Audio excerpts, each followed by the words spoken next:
Warning: the following video contains explicit language which may be offensive to some viewers or inappropriate for children. The content within this video is intended for mature audiences only. Hello, we're back again. Get the mic over here. This is part 2 of episode 1 of Rabbits. Hope you're enjoying the video so far. YouTube has reminded me very not so politely that I need to tell you guys to subscribe, click the notification bell, and all that good silly stuff. So that's what I'm doing. If you do, you do. If you don't, well, you don't. I'm not doing this for money, nor am I doing this to have it monetized or back down to money again. So if you like the content, do it. If you like the content and don't feel like doing it, don't do it. Not a big deal. So let's carry on with episode 1 of Rabbits.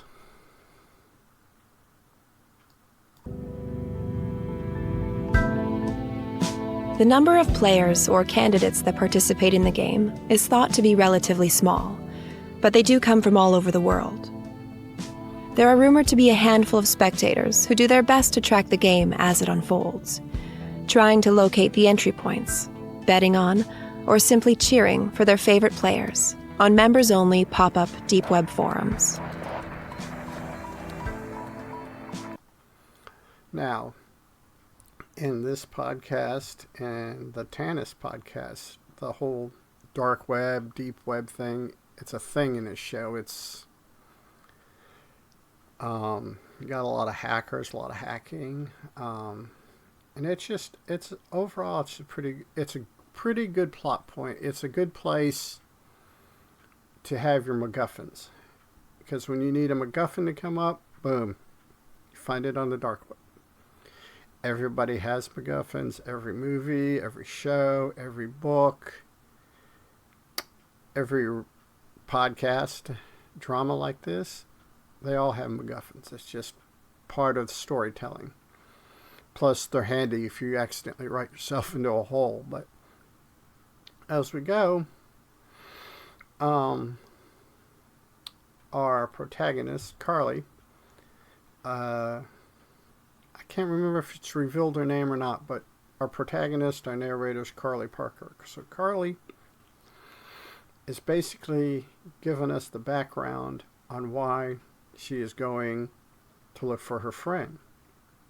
So, without further ado, let's go ahead and jump back into this.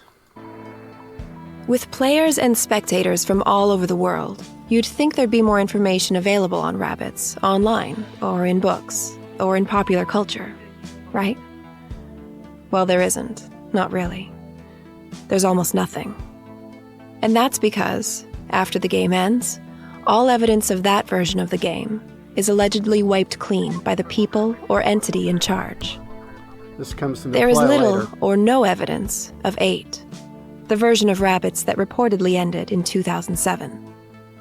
In fact, the amount of material available on Rabbits in general is almost non-existent.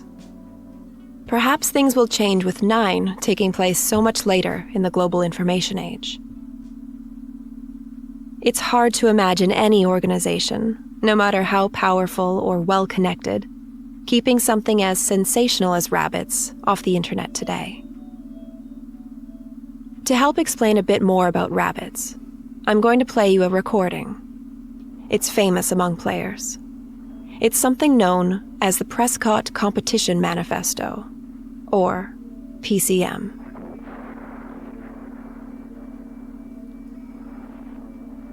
Dr. Abigail Prescott supposedly worked under both Stanford's Robert Wilson, a professor whose main area of interest is game theory as it pertains to economics. Yes, this is another one of those places where this is going to be referenced and come back to several times. So yeah, it's kind of one of those things. If you go to the website or wherever you get podcasts at, listen. You don't need to remember it. You just kind of need to keep it in the back of your mind. And quantum physicist Ronald E. Myers.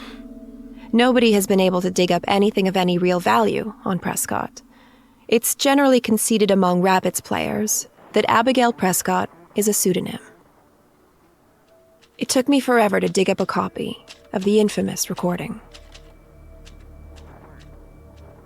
In the rare instance that the Prescott Competition Manifesto is posted to a torrent site, it's removed faster than the big music and movie studios pull down their copyrighted works.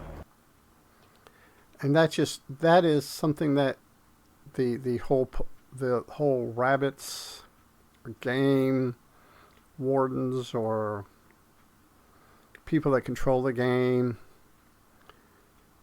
that pulling stuff off the internet quickly and expediently and efficiently is one of the things that our protagonist has to deal with all through the season. I'm not what you'd call a hacker by any means, but I do know my way around a Tor browser. I found this segment of the PCM on the darknet. It's not much, but this common clip is allegedly the best source of information available on the game. I'm going to play that clip for you now. Is the line with the fluid nature of the participation. The level of secrecy is concerning, as are the number of candidates. It's chaos. From the trailhead to the first marker, no algorithm can track the logic.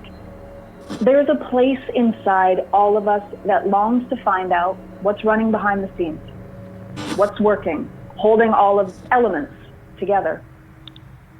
I've heard the underlying condition of the game described metaphorically as a kind of fluid, like the cytoplasm or protoplasm of a cell, and alternatively as a meniscus of thought, a layer of waves.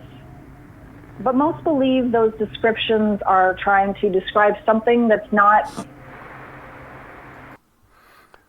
I love how this recorded message that Carly's playing for us, the listener, is kind of broke up. It sounds like it's like on an old cassette tape or something of that nature that was converted into digital. And I just like those little small things that is done with this podcast that just make it feel more like this universe is actually lived in, or people participating in it.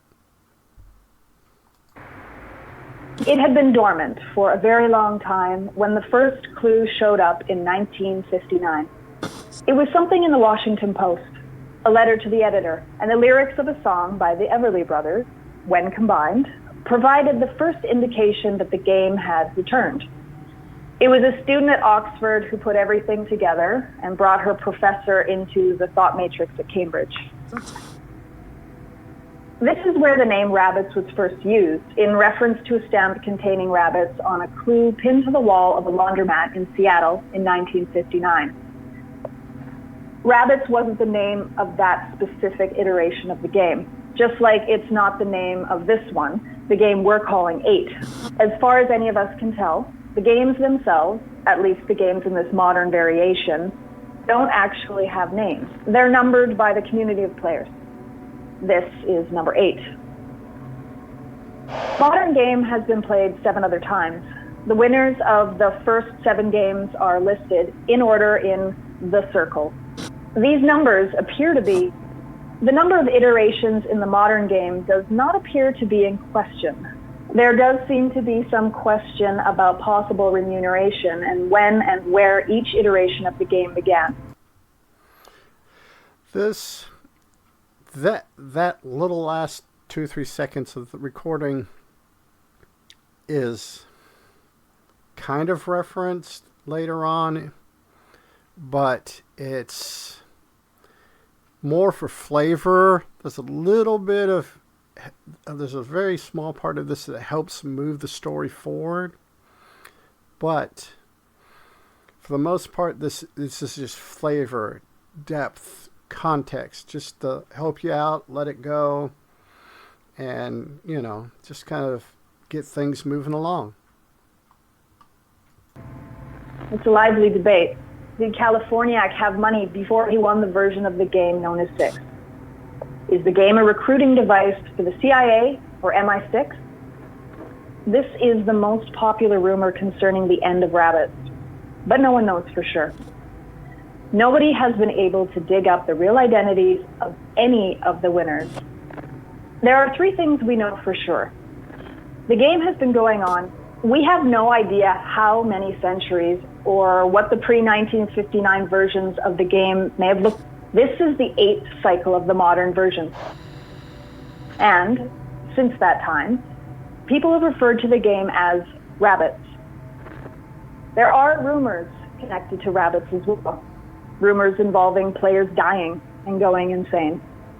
The intricate web of conspiracy and secrecy surrounding the game over the years has led to an almost complete inability to track evidence or locate players after the fact. The dearth of information available about the game and its participants does nothing but add to the intrigue and interest in rabbits. Should be warned. We have reason to believe that the reports of both physical and mental jeopardy have been, in fact, underreported. That is kind of cool because as we get deeper into this, there are going to be things that happen that you're like, oh, that's the whole rabbits thing going on. So let's go ahead and jump back into it. And here are the guidelines, or rules, as they were allegedly posted in that laundromat in Seattle in 1959 under the title Manifesto, above a hand-stamped graphic of a rabbit. The rules weren't numbered, only listed. They read as follows. You play, you never tell. Find the doors, portals, points, and wells. You play, you never tell. Step through the gates of life and hell. You play, you never tell. The wardens watch and guard us well. You play and pray, you never tell. Very cool rules, to be honest with you.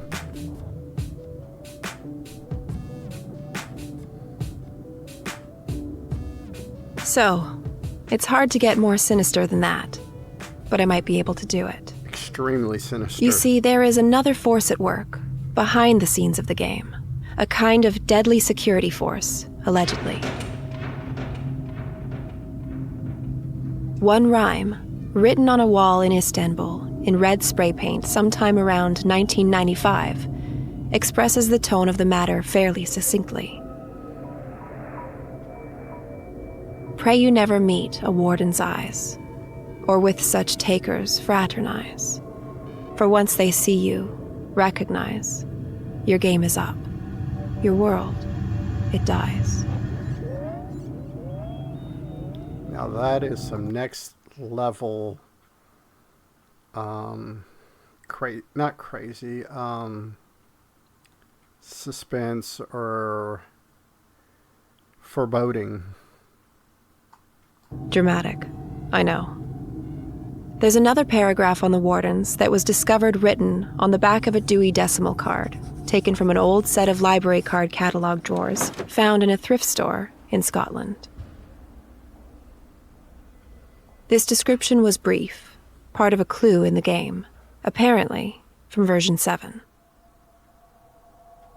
You'll see the wardens only once. You'll see them if you tell anyone about the game. You'll see them if you betray the spirit of the game. You'll see the wardens only once.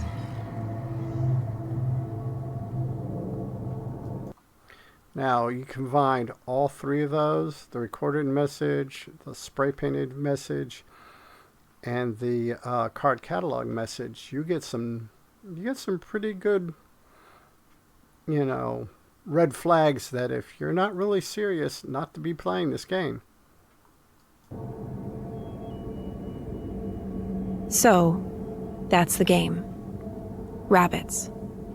A strange, rare, alternate reality game that may or may not exist, with scary keepers of its secrets, and who knows what else, known as wardens. With unclear prizes for participation, and unclear but sinister-sounding punishments for betraying the spirit of the game. Very, very severe. This might explain why my best friend never mentioned she was playing it, or looking into it, or whatever it was she was doing at the time of her disappearance. Ba-ba-ba-boom.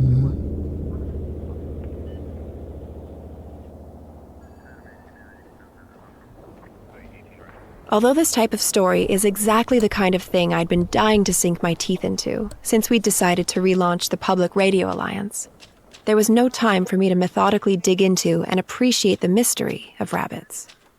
My needs were more immediate. I needed to find my friend.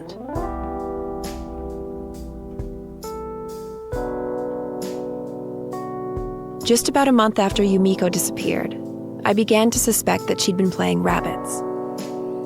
I believe she'd stumbled onto the potentially dangerous alternate reality game while working on part of her book, a section about an increase in people dying while playing games. I told all of this to the police. They told me that they'd look into it. And we know how the police look into things that go outside of their very norm. But it became clear, very quickly, that they didn't believe anything I was saying. So, I started my own investigation.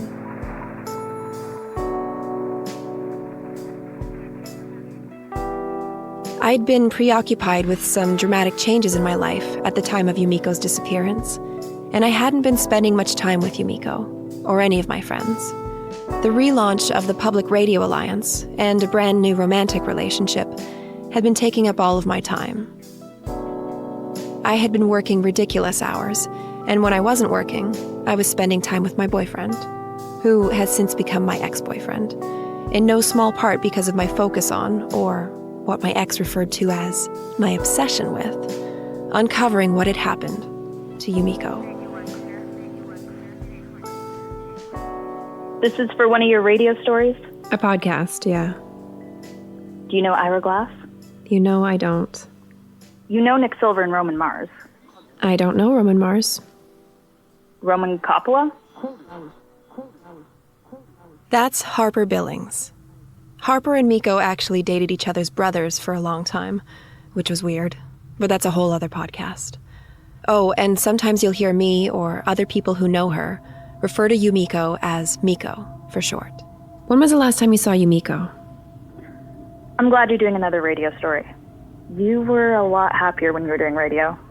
So, Yumiko? I think it was a Saturday, because there was that... Oh, no, wait, we were going to watch Game of Thrones. So, Sunday then? Yeah, I think it was Sunday. Yes. Yeah. Well, how did she seem when you spoke with her? She seemed kind of out of it.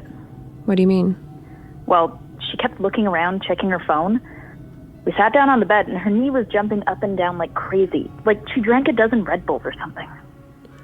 Why do you think she was nervous? Did she say anything? Not that I can remember. She did borrow my Natural History Museum membership, which was weird. Did she tell you why she wanted to go to the museum? Maybe she wanted to see a specific display or something. Sorry, I can't remember. I'd just broken up with Carter that morning, so... Right. No, of course. Yeah. And you told the police about the museum? Yeah, of course. They check it out? I assume so, but they didn't really keep me in the loop. Right. Thanks, Harper. You take care of yourself, Carly Parker. Wait. Yeah? Do you know if Adam and Marco are staying in their place in Birch Bay? I think they have tenants right now. What's up? You and Adam, talk all the time. Well, it's harder for him to talk about her as more time passes. Right. He's starting to lose it a bit, I think. Poor Adam. Yeah. So, you gonna go up there to see him? I think so. I'd like to take a look at Miko's computer. You think Adam has it? He's her brother. You don't think her parents took her stuff? I doubt it. They were a mess. Still are a mess. Adam really took the lead on everything. Tell him I say hi. Sure, will do. Good luck. Thanks. I think that's a good place to finish out this video. I'm not sure when I get around to finishing out episode 1, but hopefully it'll be in the next couple days. Then I'll probably take a week or so off before I start episode 2, so there's that.